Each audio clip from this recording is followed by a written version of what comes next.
Uma das coisas mais comuns que os médicos medem nos seus pacientes é a tal da pressão sanguínea arterial. Aposto que você já foi ao médico e ouviu algo do tipo: sua pressão é de 12 por 8. Ou, espero eu, algo bem próximo disso. Mas me diga aí, o que é que esses números significam? E o que é que isso tem a ver com física? A fim de saber mais essa, é só vir comigo em mais esse Trem de Física!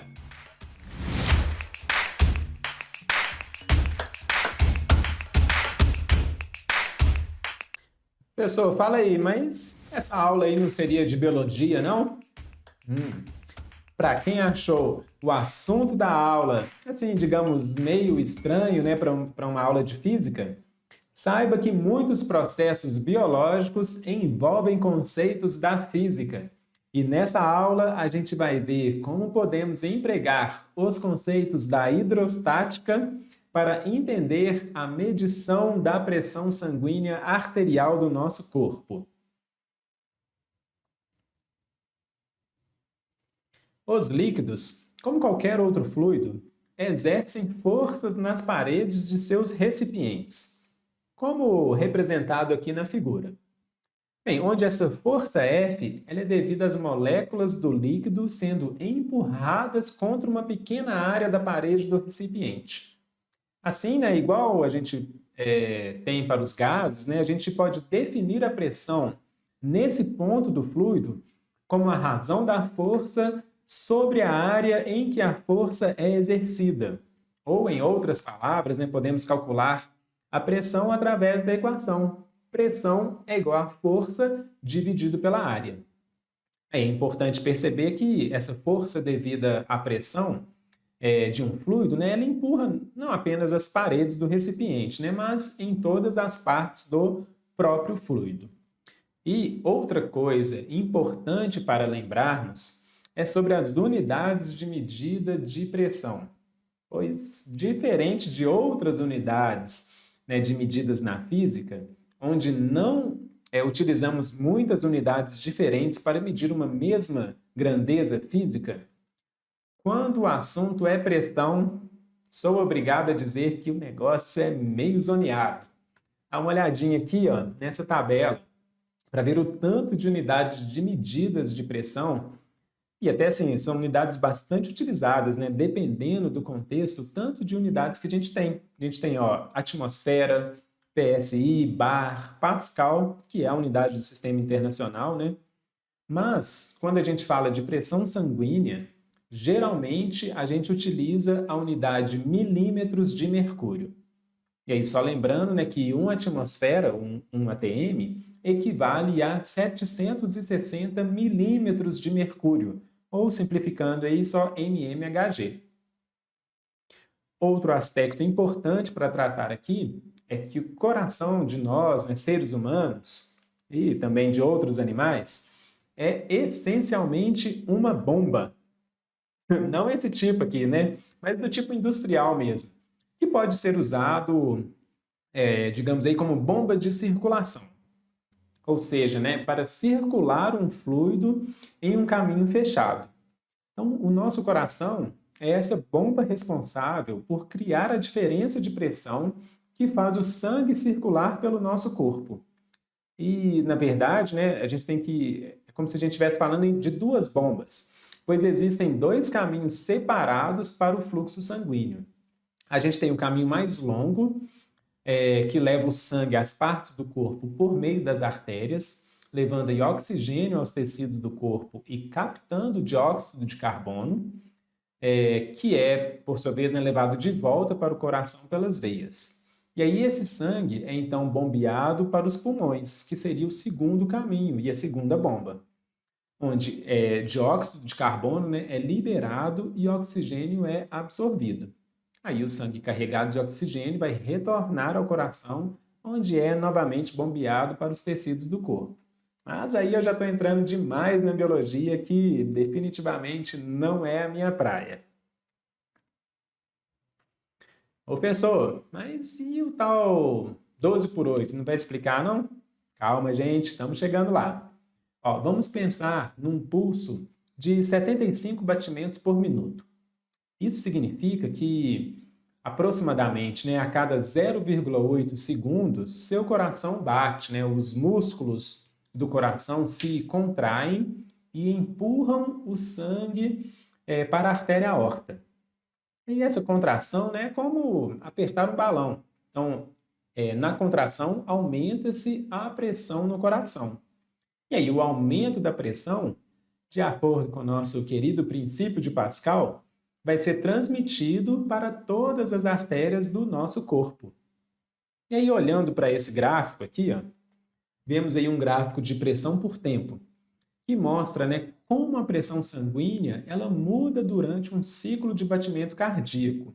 E aí, como falei aqui no nosso exemplo, estamos pegando em um ciclo de 0,8 segundos. Então, aqui no início, ó, onde o coração se contrai, aumenta a pressão até atingir esse pico, que é chamado de pressão sistólica, que é relativo, na verdade, ao primeiro número que o médico fala com a gente. Por exemplo, 12, no caso de uma pressão 12 por 8.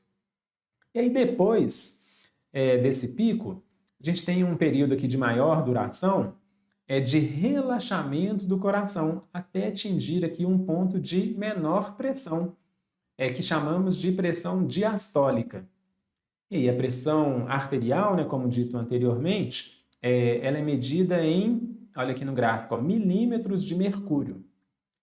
E essa é uma pressão nanométrica, que é a pressão, digamos aí, em excesso de um ATM. E aí, a pressão arterial, bastante típica, né, para um adulto saudável, seria de 12 por 8, mas que na verdade é de 120 por 80 milímetros de mercúrio. E se a gente simplificar, a gente tem o tal 12 por 8, onde a pressão sistólica, né, máxima seria 120 milímetros de mercúrio e a pressão diastólica, né, a mínima, seria de 80 milímetros de mercúrio. Bem, bora entender como é feita a medição da pressão. Ó, vou pegar o exemplo de um medidor analógico, mas o princípio aí vai se aplicar aos medidores digitais também. Ó, a pressão arterial ela é medida usando um tipo de medidor que é preso a uma mangueirinha e uma braçadeira. E aí essa mangueirinha, né, o mangote, será pressurizada através de um bulbo de borracha que o médico, né, ou a enfermeira bombeia.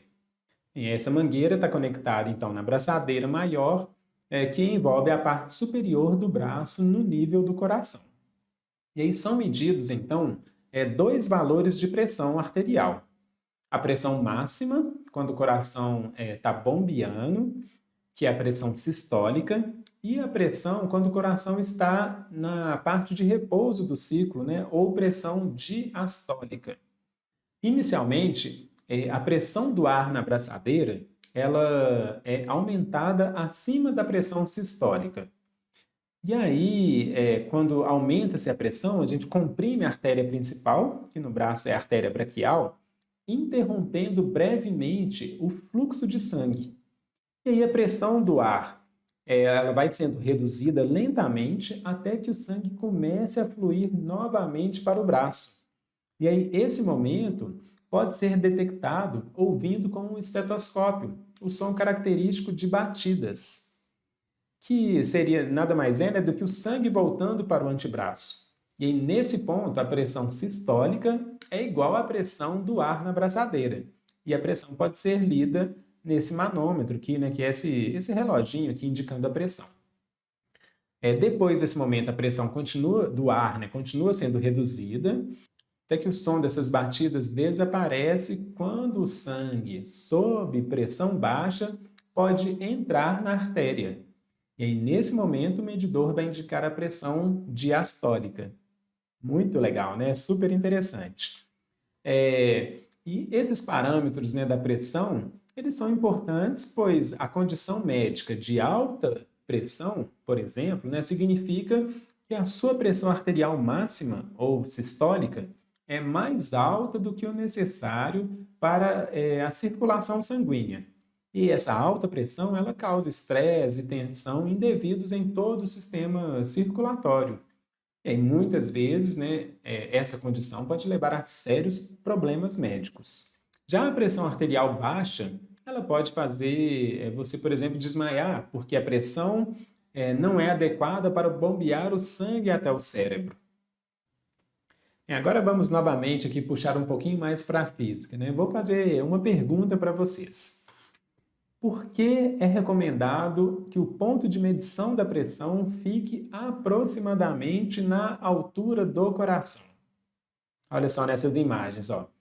A gente tem na parte de cima uma médica, né, medindo a pressão de um paciente com um medidor analógico. Note que a abraçadeira está mais ou menos na altura, né, do coração. E na figura de baixo, a gente tem um manual de instruções desses medidores digitais, que também indica para manter o medidor na altura do coração.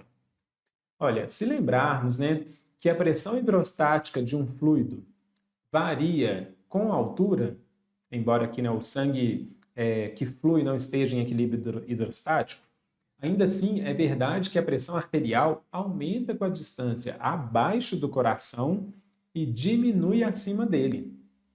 E como o braço geralmente, né, é segurado do lado do corpo, ele fica na mesma altura do coração. Aí a pressão medida é igual à pressão no coração. Agora, se o paciente estivesse, por exemplo, com o braço para cima e a braçadeira estivesse a uma distância aí, vamos dizer, de 25, sei lá, aproximadamente 25 centímetros acima do coração. Ora, a pressão medida nesse caso seria menor do que a pressão no coração. E aí, se a gente aplicar a fórmula, né, para variação da pressão no interior de um líquido, a gente teria que a variação da pressão medida seria igual à densidade do sangue vezes a aceleração da gravidade vezes a distância aí de 25 centímetros. Eu já fiz as contas, né? Daria aproximadamente 20 milímetros de mercúrio. Ora, é claro que essa variação de 20 milímetros de mercúrio é sim uma fração substancial da pressão arterial média. Então, medir a pressão acima ou abaixo do nível do coração pode levar a um diagnóstico incorreto da condição do paciente. Bem, para terminar, só falando que uma das minhas motivações em gravar vídeos, né, trazendo conceitos da física de forma, digamos aí, contextualizada, é pensando principalmente em quem está estudando para o Enem. Pois acreditem, a prova do Enem é recheada de assuntos interdisciplinares. E também, né, cá entre nós, é muito mais gostoso estudar física quando a gente consegue aplicar, né, associar os conhecimentos com situações do nosso dia a dia. Bem, é isso aí. Eu espero ver todos vocês assistindo os próximos vídeos aqui no canal Trem de Física.